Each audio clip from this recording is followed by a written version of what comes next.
नमस्कार दर्शक बंधु लेटेस्ट जॉब्स ओडिशा को आपण मानक स्वागत। दर्शक बंधु आज नियुक्ति सूचना रही जिला कोर्ट रे नियुक्ति ओडिशा डिस्ट्रिक्ट कोर्ट रिक्रुटमेंट 2024 को आपण मानक ऑफलाइन रे आवेदन करबा को हबो। क्लर्क टाइपिस्ट स्टेनोग्राफर एसबू पदवी पाई आपण माने आवेदन करि परिबे। आपण माने जदि +3 टे करचंती निहाती भाव रे आवेदन करि परिबे। दर्शक बंधु आपण मैंने भल भाव जानते विभिन्न जिलार कोर्ट तरफ विभिन्न प्रकार वैकेंसी सब रिलीज हो सारी से आपड़ देखुवा वीडियो तले डिस्क्रिप्शन बॉक्स रे विभिन्न जिलार माने सबू जिलार पीडीएफ लिंक मु प्रोवाइड कर देछि। आपण माने चाहिले पुरी गजपति सुंदरगढ़ कोरापुट केन्द्रापड़ा मयूरभंज बालेश्वर रायगढ़ कंधमाल कटक गंजाम गजपति इत्यादि विभिन्न जिले में आपण माने अप्लाई करि परिबे। आज संबलपुर जिला कोर्ट पाई आलोचना करबा तथापि आपण माने जो सब जिला गुड़िकर ना नेली मु से सबुर पीडीएफ लिंक डिस्क्रिप्शन बॉक्स रे उपलब्ध रही आपण चाहिए अप्लाई करि परिबे। दर्शक बंधु जदि आपण माने जिला कोर्ट रो जेकोसी जिलार कोर्ट पाई अप्लाई करबा को चाहउछंती ताहाले कोन रहइबो आपनकर शिक्षागत योग्यता वयस सीमा कोन रहइबो दरमा केते मिलिबो इंपोर्टेंट नोट कोन रहिछि इंपोर्टेंट डेट कोन रहिछि इंपोर्टेंट डॉक्यूमेंट कोन आवश्यक हबो सिलेक्शन प्रोसेस किपर रहिछि एप्लिकेशन फी अछि कि नहीं यह किपर आवेदन करेंगे ये सब ऑल डिटेल्स वर्णना करवा। दर्शक बंधु मु बर्तमान आपण मानू नहीं आसी ओडिशा गवर्नमेंट जॉब रो गोटे पोर्टल साइट को आपण मान जदि ए पेज रे पहुंचबा को चाहछंती ताहाले आपण देखुथिबा वीडियो रो तळे थिबा description box row first link रे क्लिक करंतु आपण मान मध्ये ए पेज रे पहुंच परिबे। ओडिशा डिस्ट्रिक्ट कोर्ट रिक्रुटमेंट 2024 रो डिटेल्स रे देखंतु ऑर्गेनाइजेशन नेम होची ऑफिस ऑफ द डिस्ट्रिक्ट जज संबलपुर ओडिशा। ओडिशा रो संबलपुर जिला तरफ विज्ञप्ति जारी होईची आपण मानको सूचना कर दउची जे निहाती सब जिल्ला रो पूरी गजपति सुंदरगढ़ कोरापुट केन्द्रापड़ा मयूरभंज बालेश्वर रायगढ़ कंधमाल कटक गंजाम ए सबू जिलार पीडीएफ लिंक प्रोवाइड अच्छी डिस्क्रिप्शन बॉक्स रे आपण माने जो जिला पे चाहिए मध्य आपण माने अप्लाई करि परिबे। टाइप ऑफ जॉब आपनकर परमानेंट टाइप रो जॉब अटे। जॉब कैटेगरी रहउची ओडिशा सरकारी नियुक्ति बा ओडिशा गवर्नमेंट जॉब। क्यों क्या पोस्ट में वैकेंसी सब रिलीज होती देखो junior clerk junior typist stenographer second अमीन ए सब पदवी आपणकर विज्ञप्ति प्रकाश पाई। एप्लिकेशन मोड आपण मानकर ऑफलाइन रोचे आपण माने स्पीड पोस्ट रजिस्टर पोस्ट माध्यम रे यहाँ अप्लाई करि परिबे। आम ओडिशा समस्त कैंडिडेट अप्लाई करि परिबे। प्लेस ऑफ पोस्टिंग ओडिशा रे रहिबो। दर्शक बंधु अप्लाई रो लास्ट डेट 22 जून रही। जेंडर रे उभय पुरुष एवं महिला प्रार्थी आवेदन करि परिबे। ओडिशा डिस्ट्रिक्ट कोर्ट रिक्वायरमेंट 2024 रो एलिजिबिलिटी क्राइटेरिया रे देखंतु फर्स्ट एजुकेशनल क्वालिफिकेशन कोन रहइबो। दर्शक बंधु जदि आपण माने क्लर्क कम टाइपिस्ट कम जूनियर टाइपिस्ट पदवी पे आवेदन करबा चाहछंती आपण माने +3 करथिबा आवश्यक। एहा सहित आपण माने कंप्यूटर रो डीसीए सर्टिफिकेट हासिल करथिबा आवश्यक। जदि आपण माने स्टेनोग्राफर थर्ड पे आवेदन करबा चाहछंती +3 करबा सहित कंप्यूटर रे डीसीए सर्टिफिकेट हासिल करथिबा। एहा सहित आपण मानकर स्टेनोग्राफी आउ टाइपिंग स्पीड मध्य रहिथिबार आवश्यक। आपण मानकर शॉर्ट हैंड 80 वर्ड रहिथिबा आवश्यक आउ टाइपिंग स्पीड 40 वर्ड्स रहिथिबा आवश्यक प्रति मिनिट रे। क्यों क्यों पोस्ट पाई केती पोस्ट वैकेंसीज रही देख जूनियर क्लर्क कम टाइपिस्ट पदवी पाई 29 पोस्ट रही आपणकर।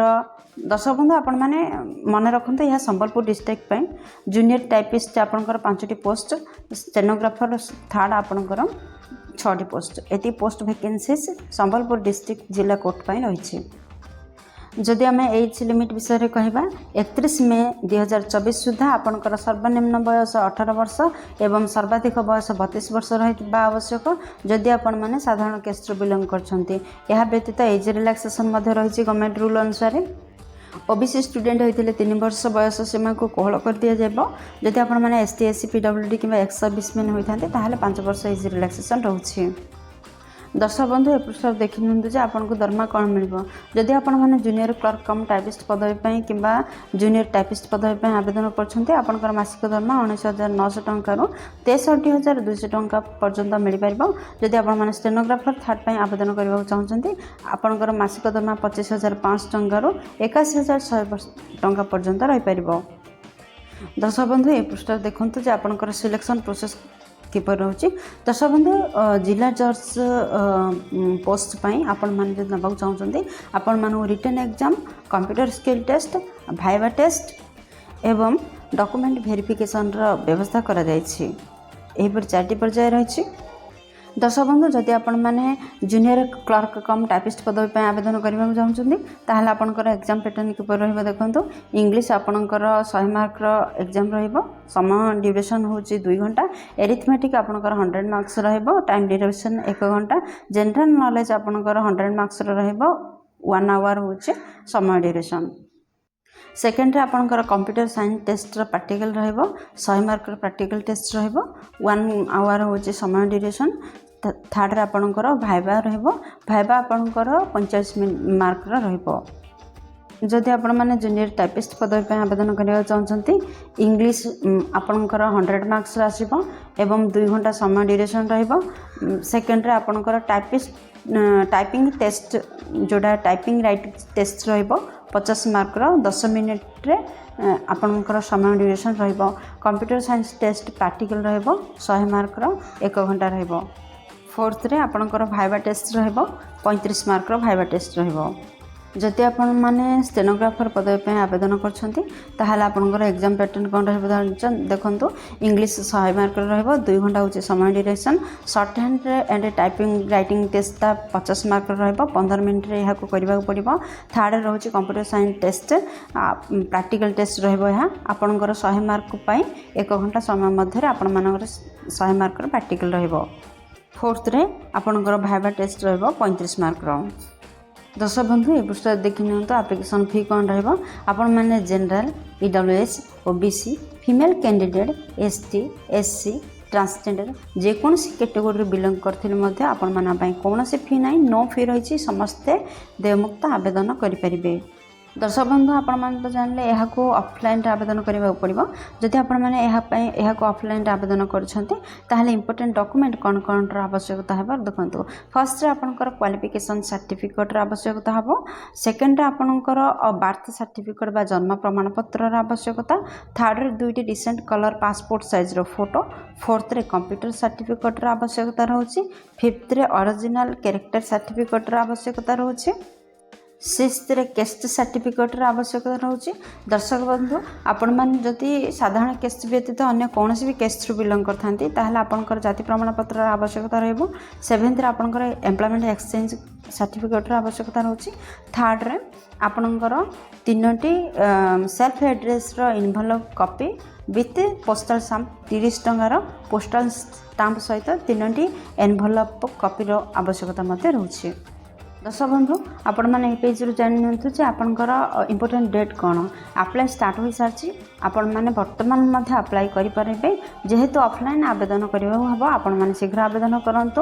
ଅଲରେଡ଼ି ଷ୍ଟାର୍ଟ ହୋଇସାରିଛି। ଏହାର ଆବେଦନ ସମସ୍ତ ଜିଲ୍ଲା କୋର୍ଟ ପାଇଁ ଆବେଦନ ଷ୍ଟାର୍ଟ ହୋଇସାରିଛି। ଆପଣମାନେ ଯେଉଁ ଜିଲ୍ଲା ଚାହିଁବେ ମଧ୍ୟ କରିପାରିବେ ଆବେଦନ। ଆପଣଙ୍କର ଆପ୍ଲାଏର ଲାଷ୍ଟ ଡେଟ୍ ରହୁଛି 22 ଜୁନ୍ 2024। ଆପଣଙ୍କର ଏକ୍ଜାମ୍ ଡେଟ୍ ଯଥାଶୀଘ୍ର ପ୍ରକାଶ ପାଇବ। ଓଡ଼ିଶା ଡିଷ୍ଟ୍ରିକ୍ଟ କୋର୍ଟ ରିକ୍ୱାରମେଣ୍ଟ 2024ର ଇମ୍ପୋର୍ଟାଣ୍ଟ ନୋଟ୍ କ'ଣ ରହିଛି ଦେଖନ୍ତୁ। ଦର୍ଶକ ବନ୍ଧୁ ଯେତେବେଳେ ଆପଣମାନେ ଆପ୍ଲିକେସନ୍କୁ ଫର୍ମକୁ ଫିଲ୍ଅପ୍ କରୁଛନ୍ତି ଧ୍ୟାନ ସେ ଫିଲ୍ଅପ୍ କରିବେ ଯେପରି ଡିଲେ କିମ୍ବା କୌଣସି ଇନକମ୍ପ୍ଲିଟ୍ ନ ରଖନ୍ତି।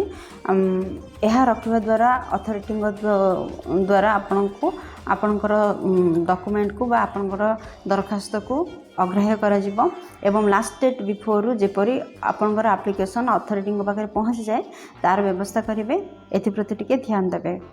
How to apply in Sambalpur district court requirement 2024। ଦର୍ଶକ ବନ୍ଧୁ ଆପଣମାନେ ଏହାକୁ କିପରି ଆବେଦନ କରିବେ ଦେଖନ୍ତୁ। ଫାର୍ଷ୍ଟ ଆପଣମାନେ ଭିଜିଟ୍ କରନ୍ତୁ ଗୁଗଲକୁ ଏବଂ ଏହାର ଅଫିସିଆଲ୍ ୱେବସାଇଟ୍କୁ ଯାଆନ୍ତୁ ଏବଂ ଅଫିସିଆଲ୍ ନୋଟିଫିକେସନ୍ ପାଖରେ ପହଞ୍ଚନ୍ତୁ। ଦର୍ଶକ ବନ୍ଧୁ ଆପଣମାନଙ୍କୁ କହି ରଖିବି ଯେ ଆପଣ ଦେଖୁଥିବା ଭିଡ଼ିଓର ତଳେ ଥିବା ଡିସ୍କ୍ରିପ୍ସନ୍ ବକ୍ସରେ ସମସ୍ତ ଲିଙ୍କ୍ ଜବ୍ ରିଲେଟେଡ୍ ପ୍ରୋଭାଇଡ଼ କରିଦିଆଯାଇଛି। ଆପଣମାନେ ଚାହିଁଲେ ସେଠାରୁ ମଧ୍ୟ ନୋଟିଫିକେସନ୍ ପାଖରେ ପହଞ୍ଚି ପାରିବେ। ନୋଟିଫିକେସନ୍କୁ କେୟାରଫୁଲି ପଢ଼ନ୍ତୁ ତାପରେ ଆପଣମାନେ ଆପ୍ଲାଏ କରନ୍ତୁ। ଥାର୍ଡ଼ରେ କ'ଣ ରହୁଛି ଦେଖନ୍ତୁ। ଯାହା ରିକ୍ୱାର୍ଡ଼ ଡକୁମେଣ୍ଟ ମଗାଯାଇଛି ତାକୁ ଏଣ୍ଟ୍ରି କରନ୍ତୁ। ଯେତେବେଳେ ଏଣ୍ଟ୍ରି କରୁଛନ୍ତି ତାର ଗୋଟେ ନୋଟ୍ କରନ୍ତୁ। ଯେତେବେଳେ ରେଜିଷ୍ଟ୍ରେସନ୍ କରୁଛନ୍ତି ତାର ଗୋଟେ ନୋଟ୍ କରନ୍ତୁ କ'ଣ କ'ଣ ଡକୁମେଣ୍ଟ ଦେଇଛନ୍ତି।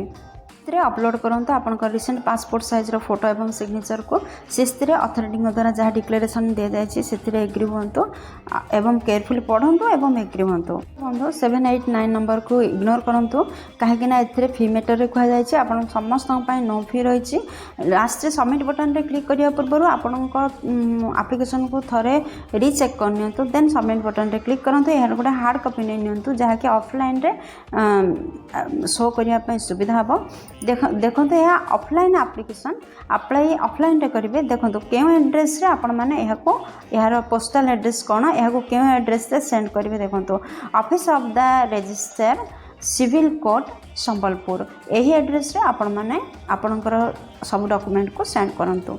दर्शक बंधु आशा करछि वीडियोटी आपनकर बहुत काम लगे जदि किसी भी उपकार करिपारछि वीडियोटी गोटे लाइक कर दिंतु सांग सहित यथेष्ट परिमाण शेयर करंतु जदि चैनल नुआ अछंती चैनल को सब्सक्राइब करंतु बेल बटन रे प्रेस करी आल रे सेट करंतु जहाँ द्वारा प्रतिदिन प्रकाश पाउथुवा नुआ नुआ सरकारी नियुक्ति विषय रे आपण माने प्रथम खबर बा नोटिफिकेशन पाई पारबे। दर्शक वीडियोटी को एपर्यंत देखते आपण अशेष धन्यवाद। पुणी देखा लेटेस्ट जॉब्स ओडिशार नुआ एक फ्रेश अध्याय नुआ एक नियुक्ति सूचना सहित से पर्यंत जय जगन्नाथ।